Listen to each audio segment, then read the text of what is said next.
হঠাৎ রেগে যান আপনি? রাগ কিছুতেই কমাতে পারছেন না? উত্তর তাহলে এই ভিডিওর মাধ্যমে জানতে পারবেন। ভিডিওটি শুরু করার আগে চ্যানেলটি সাবস্ক্রাইব করুন। মেজাজ গরম হয়ে যাওয়া চাপ ধরে রাখতে না পারার কারণ হতে পারে এই ভিটামিনের অভাবে।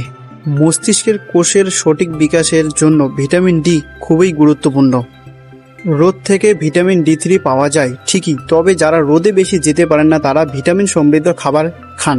ওমেগা 3, ওমেগা 6 ফ্যাটি অ্যাসিডের ভারসাম্যের অভাবেও মেজাজ খিটখিটে হয়ে যায়। ম্যাগনেসিয়ামের অভাবেও মানসিক চাপ বাড়িয়ে দেয়। আয়রনের ঘাটতি অনেক সময় খারাপ মেজাজের কারণ হয়।